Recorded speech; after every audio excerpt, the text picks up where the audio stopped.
So when's the last time you got on Twitter or Facebook and you did not see nasty tweets, posts, and comments? When did you open your news app on your phone and read an article that actually brought a smile to your face or gave you some sense of joy? Have you ever been scrolling through Instagram endlessly and just getting discouraged and maybe jealous, envious, because your life doesn't seem to be living up to those that you follow? Yeah, media can be kind of toxic. And while some are going to argue that the problem is media itself, the true issue is actually much deeper. You see, when we take a step back from that term media, we realize that media is actually not about media. It's about something much more important. It's not about the actual movies, TV shows, social networking platforms, and so on and so forth. It's actually about connection. Media seeks to connect you with others. Social media, for example, connects you with those that you care about, and many times, those with you do not really care about. When you watch some type of movie or streaming series, you get connected with people that are very often portraying fictional characters existing in fictional stories. However, you connect with them. Media is about connection. And in a society where we seem to be more connected than ever, we're actually constantly exposed to toxic communication and negative messaging. Well, this show wants to be different. We create positive content and provide helpful insight so that you and your family can navigate this media-driven culture and actually discover meaningful and authentic connection. Now, if you're still with me, then I think I know something about you. You actually care about what you consume and how you connect. You aren't just going to blindly follow politicians, big studios, tech giants, or mainstream news outlets. No, you might appreciate some of what they put out, but by no means are you buying into their agenda. And you and I probably share a common belief, and that is this: that this power of connection can actually be used for good. And we'd love nothing more than to see it used to increase truth and inspire hope in the lives of others. If I'm describing you, then let me tell you this: you are in the right place, and I am so glad you're here. My name is Luke Clayton, and this is Connection Culture.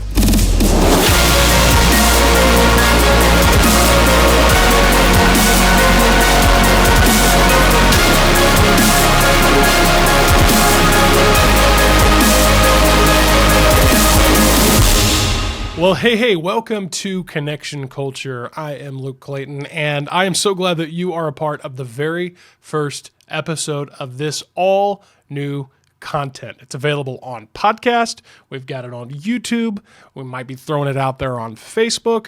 Wherever you are watching or listening, subscribe. Also, if you are watching, like this video because it helps it get seen by others like you. And we are just starting, so it's going to be very, very helpful if you go over to Apple Podcasts. You say, I don't use Apple Podcasts. And still, it's an app there. It's on your phone, most likely. Go over to Apple Podcasts.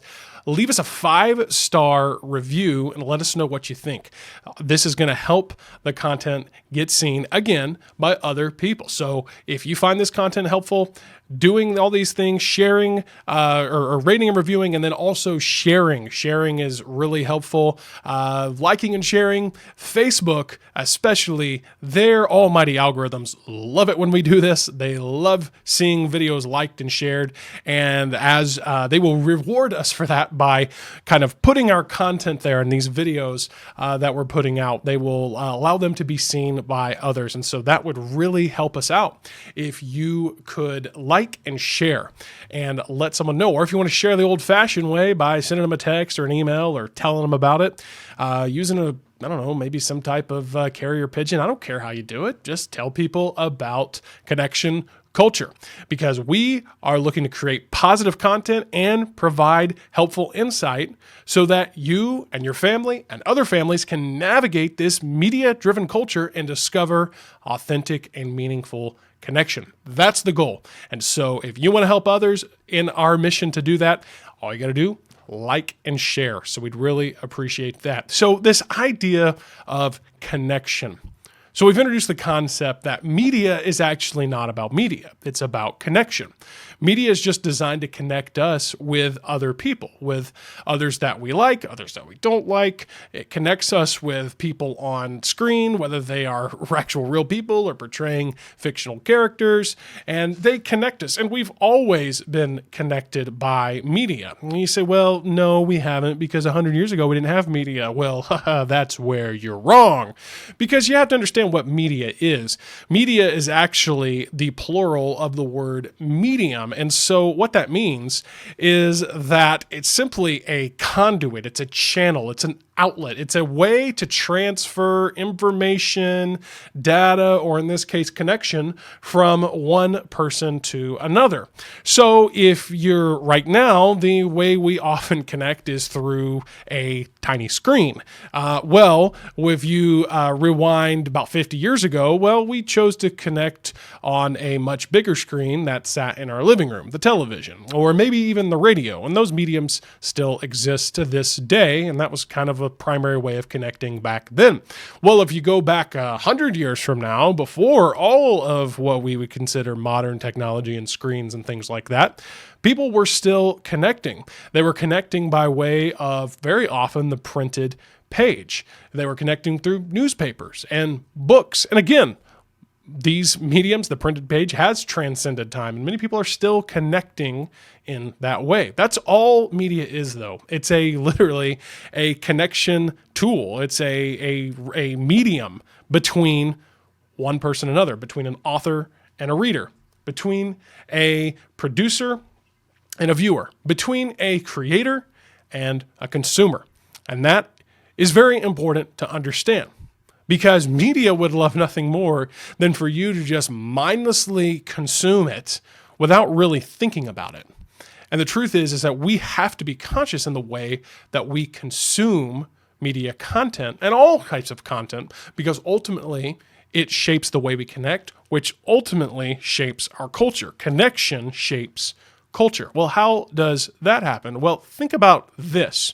There was a time when the only way, if you didn't like someone, the only way to let them know and to express what you thought about them was to physically travel to their location, get in their face, and say, I don't like you, and here's why.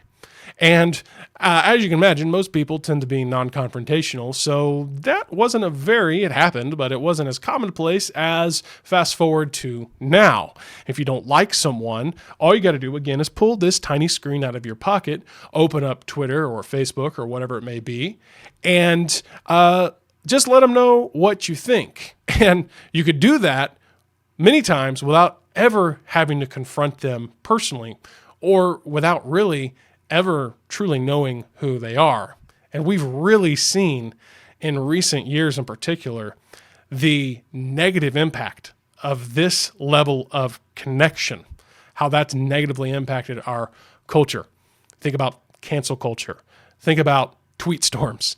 Think about all of these just really threatening and harmful ways that people have chosen to connect. And on the one hand, it's really frightening.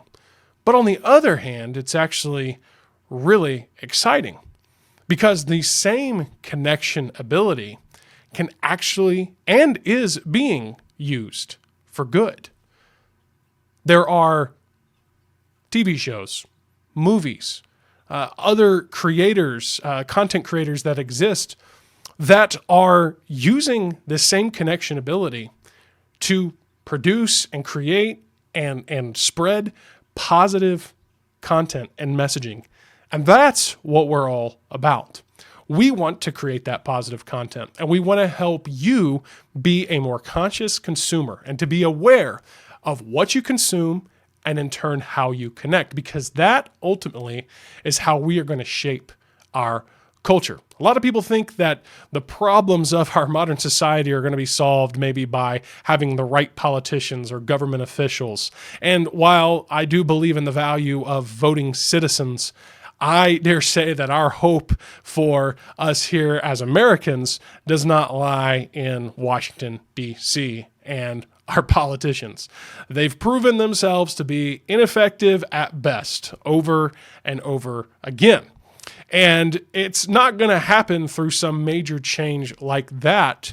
It's going to change on the level of you and me, just the average, ordinary consumer. We are digital citizens, if you will. We have this ability to connect with people through social media and through these digital methods. And we have to be responsible in that.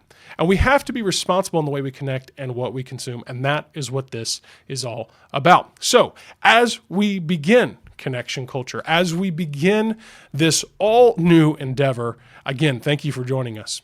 And I am honored to have, for these very first episodes, my good friend and the producer of this content, Bo Snyder. Bo and I are passionate about this idea of media and connection and how it can be used for good. And so let's get right to the first part of my conversation with producer of this content, Bo Snyder. Well, Bo, it's good to have you back. It's good to be back in the studio here. Yeah, I miss it when we do it. Absolutely love it. Yeah, but it's good to be back. So I think we've probably talked about this sometime in the past, but a lot has changed for a lot of people. Oh, man, I'm not going to sit over here and act like, we're the only ones experiencing changes that were brought about by the pandemic and the year 2020, which will live in infamy. Yes. And of course, now at this time, we're now in the 2021, which is going to be so much better. Much better. Off to a great let's start. be optimistic. Let's optimistic here. Yeah. So, but a lot has changed over the past few, months, Sure. the past year, and things are changing, if you will, for our business as a whole, the company, the organization. I think, we've always said this when it comes to media, technology, things are always changing anyway, but it's just been accelerated. It's like almost all business and calls are all Zoom calls. It's just kind of like everything has changed more so. Yeah, I heard something the other day, and it was a great way of putting it. It was 2020, the year where we got 10 years of advancement in 1 year. It kind of feels that way. That's a pretty good way of putting it. It really is. 10 year, I don't know, maybe it's a stretch, but it was a lot. We're definitely living in a new, I shouldn't say new, because it's not like there were any new actual breakthrough technologies or anything introduced. It's more of just how we're using them. Right. I wish I would have bought stock in Zoom about 6 months ago. Or Yeah. Oh, yeah. But no, you're absolutely right. It hasn't been, like you said, nothing has really come to the light. It's just like, now we have to use more of what we've already had.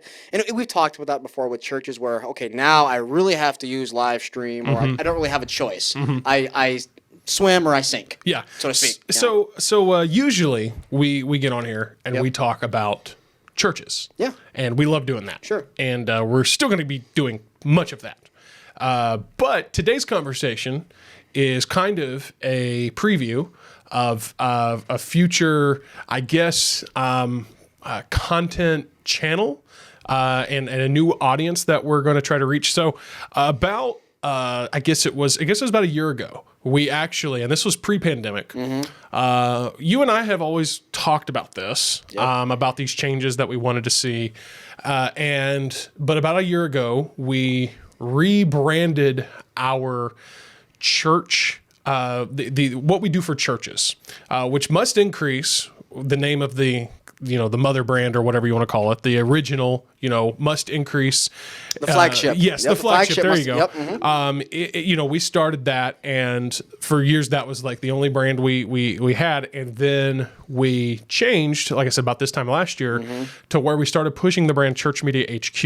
Yes. And we did that for a couple of reasons. The probably the main reason is, as much as I love the name Must Increase, and it was picked as a name that's significant to me. Sure. It's for those who don't know, it's based on the verse John 3:30. He must increase, but I must decrease. Right. And we could maybe later we'll talk about why we've said that and everything, or why we like that verse and why that kind of means something to me.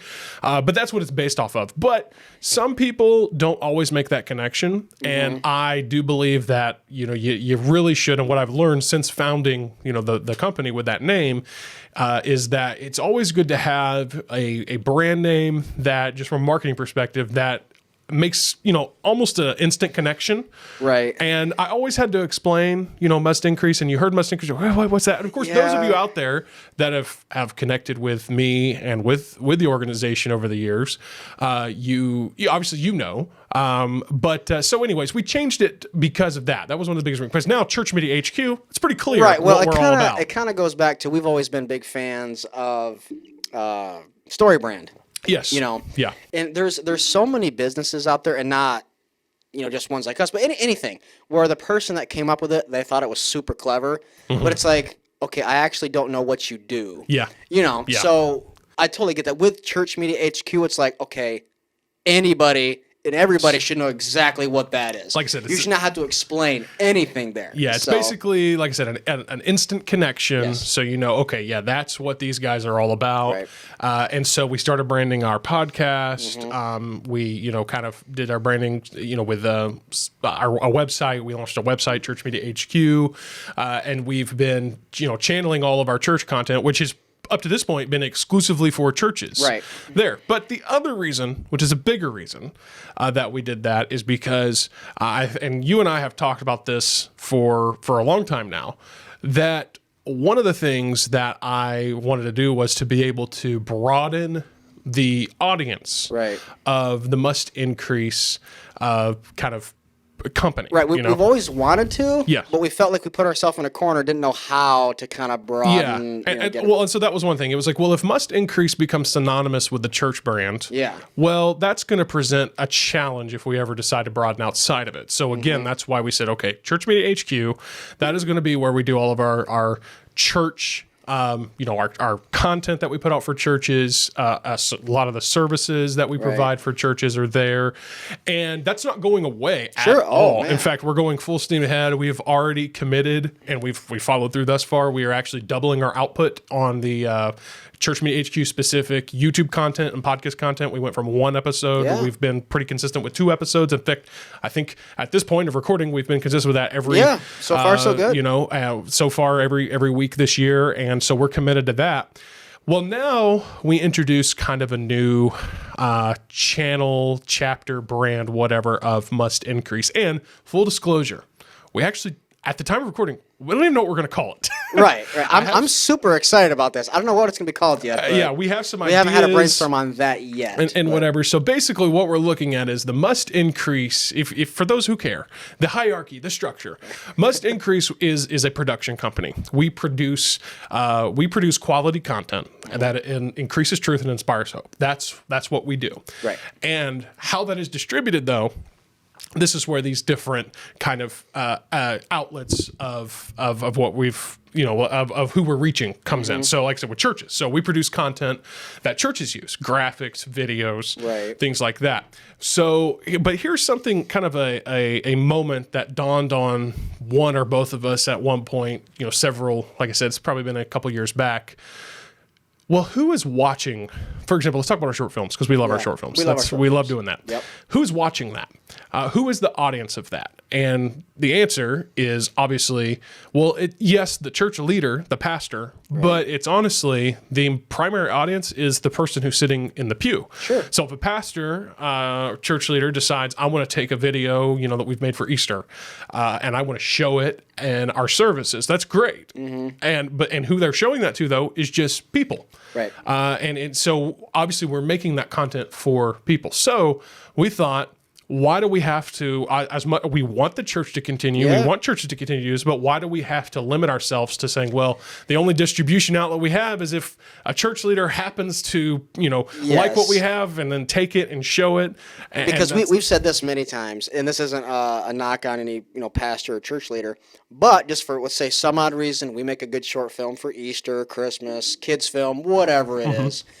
if for some reason a church leader does not like it, then, well, let's just say his church of 300 people, they'll never get to see it. Yeah. They may have liked to, but one person made the decision to not. So that's kind of why we've tried to say, how can we put more, I guess, viewership power in the hands of everyday people? Yeah, because talking about the short film specifically, we put a lot of work into those. Sure we do. A lot of time, a lot of resource. Yes, we do. I'm just having memories of Bo out on the backside of the New Mexico desert, literally digging trenches. And shout out to Jeremy Lenentine. Good times. And I mean, we put a lot of work into these. Yeah. And we, honestly, for those talking, the business side of things, the financial side of things, making money off of film is actually a really hard thing. It really is. That's why, honestly, we are, when you look at the entertainment industry, that's why you're limited really to like the powerhouses are like the big multi-billion-dollar companies. Yes, for sure. Because they have the power to get,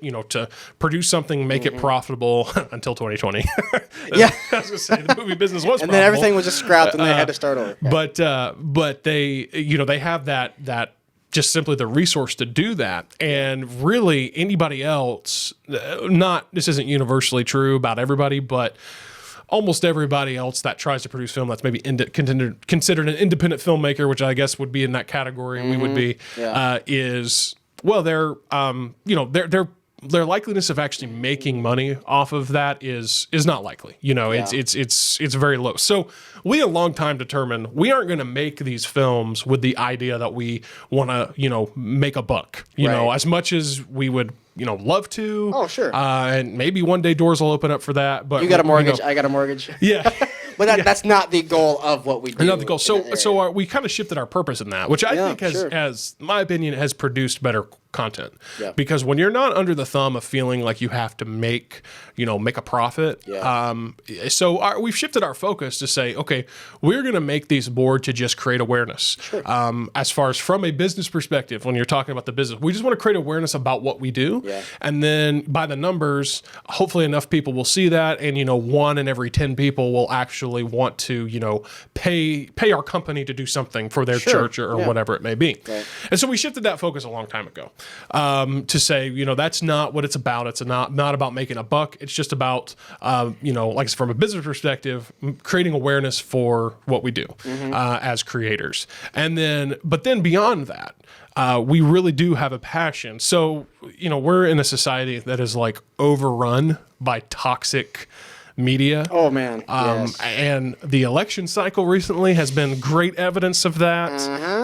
I mean, I thought I don't want to talk politics, but I thought things, after, we all kind of thought after election night, okay, well, whoever the winner is decided, everybody's, it's all going to end. No, it did not end. No, it just got worse and worse and worse. Right. Well, I kind of think this. Okay, even going back to a month before, when New Year's Eve of 2020, right?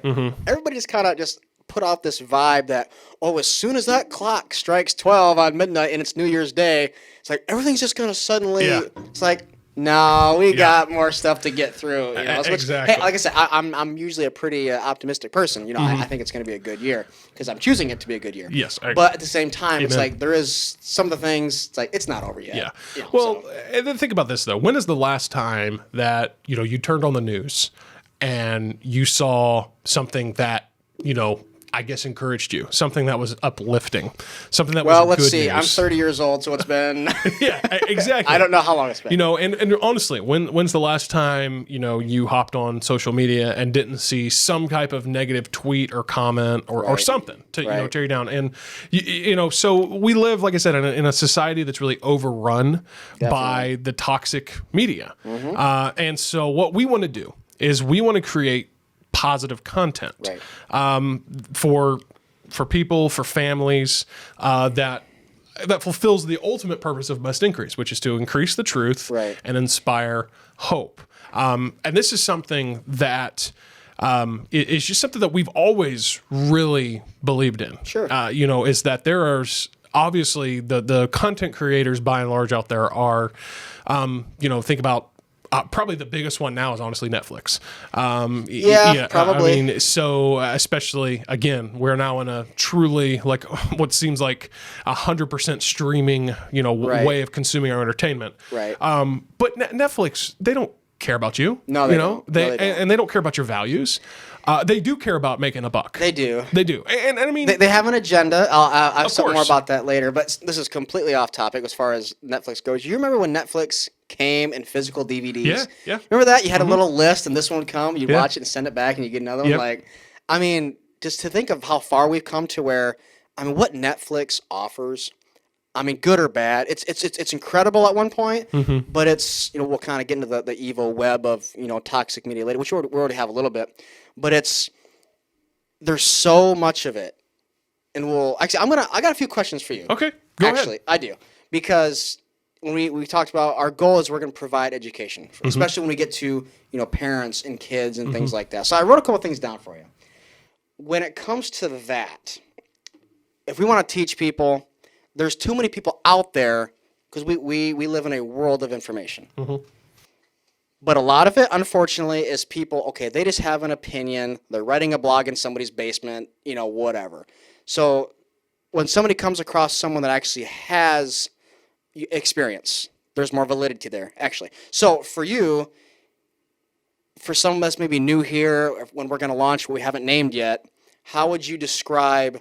Because you've been a teacher, you are a public speaker, you've had a lot of experience in this, you've consulted churches. So for someone who doesn't really know you, what is if I'm going to listen to this guy, what experience do you have as far as, I've done this? Yeah. You know what I'm saying?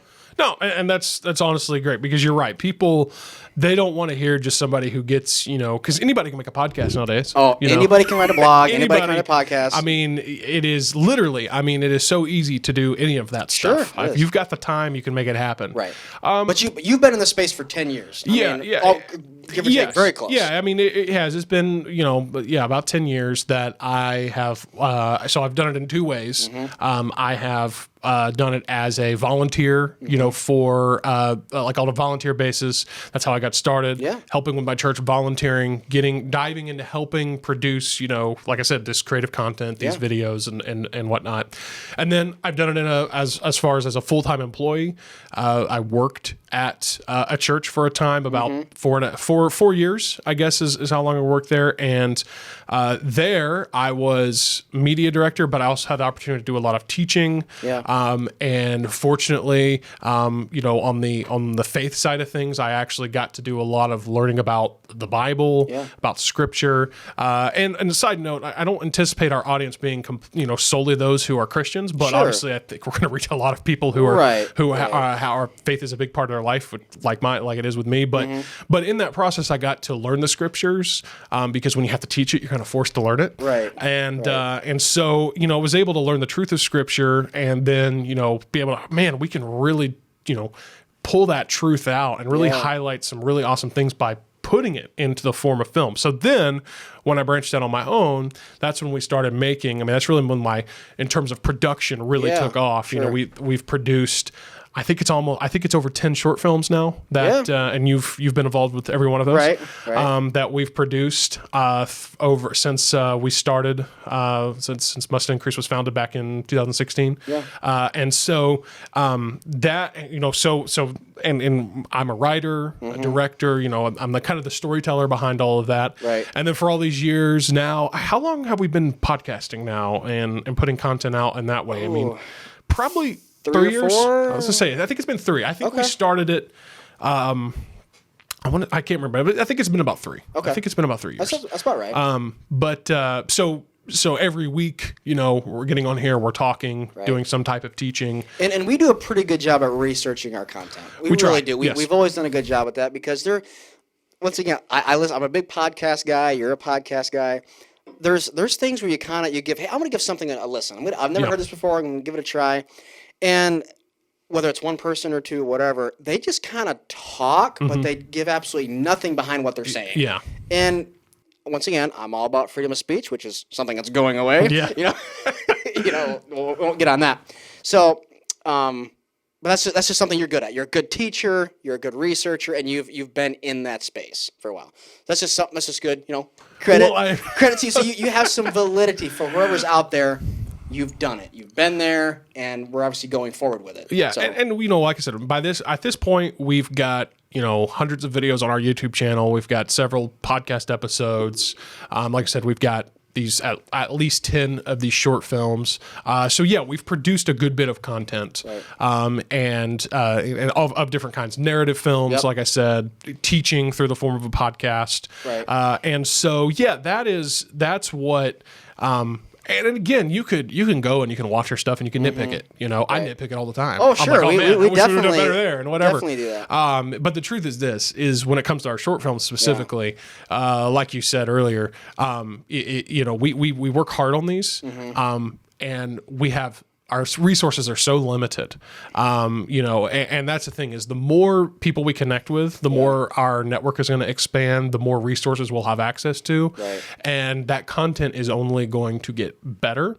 And like I said, getting back to what I was saying about Netflix, Netflix, like I said, they don't really care about you. No, they care about their bottom line. Yeah, they do. Sure. Disney by and large doesn't really care about you. They care about your bottom line. Right. Disney tends to be a little more family oriented, but they still have this agenda that a lot of people really, if you really realized what it was all about, you wouldn't be in on that. I have a question about Disney later. It's not really about Disney, but it comes into play. But I'm going to get to my next question. Okay. In regards to media consumption, because if you live in this world today, you consume media one way or another. And most people do consider it negative. Oh, media overload, kids are constantly scrolling, whatever, which is 100% true most of the time.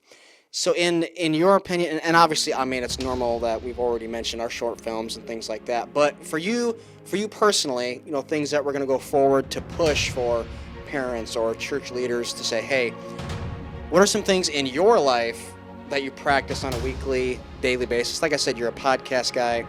Some things that you've put in place to, okay, instead of, I think I'm reading Atomic Habits right now by James Clear. Yeah, great book. And I think if it's the right book, where it's like, hey, if you take something out, you got to put something in, because you can't leave a blank space. Yep. So let's say, just a very simple, somebody takes something negative out of their media consumption, they put something back in. Yeah.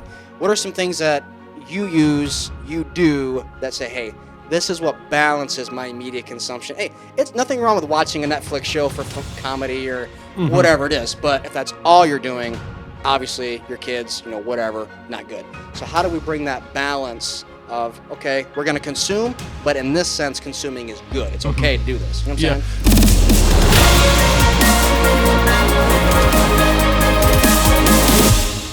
All right, we are going to continue the conversation with Bo in our next episode. And actually, right now, the first 3 episodes of Connection Culture are live. So wherever you're listening to podcasts or if you're watching, you can find these episodes now. Moving forward, we're going to drop new episodes every week. But right now, you can listen to the first 3. You can go ahead and just binge watch or listen through all of them without having to wait. So we're going to continue the conversation in the next episode. And I hope that you will stay with us. And if you haven't yet, remember, take a moment to subscribe. Well, as we have said, now is the time to let us know what you think. Your feedback right now is more valuable than ever because you can literally have a part in shaping the future of this show and the type of content we put out. So maybe we said something that, or introduced a topic that you'd like us to dive into a little deeper. Maybe you have questions. Now's the time to reach out. You can do that by, if you're watching, leaving a comment here on YouTube or Facebook, or by leaving us, rating and reviewing us in the Apple Store and letting us know what you think. Or if you just want to reach out to me the old-fashioned way, you can send me an email, luke@mustincrease.com. I would love to hear from you. That's luke@mustincrease.com, and just let me know what you think and what you want to hear more of. Connection Culture is a production of the Must Increase Network. It is produced by today's guest, Bo Snyder. Show notes and content are developed by Nash Meade. Executive producer and host is myself, Luke Clayton. And until next time, I want to give you something to think about. I want you to consider getting involved in creating powerful connection content. Now, how do we do that? You say, well, I'm not a movie producer. I can't do this. That's not what I'm talking about. If you can't do it yourself, first of all, you want to be cautious on social media and all that stuff. So whatever you're going to post, be nice. But beyond that, you say, I can't do something on a big scale. Well, yeah, you can. You can get involved and you can get behind with what you believe in. For example, I've said before, one of the greatest ways that you can promote content is by sharing what you like and what you believe in. So, for example, you believe in this content, you like what we have to say, share it, because that is having a part in creating and putting out more positive content into our culture and using the power of connection for good. Because just keep this in mind. It is so much more fulfilling to actually be a creative contributor than to simply be a constant mindless consumer. And until next time, this is Connection Culture, and I'll see you then.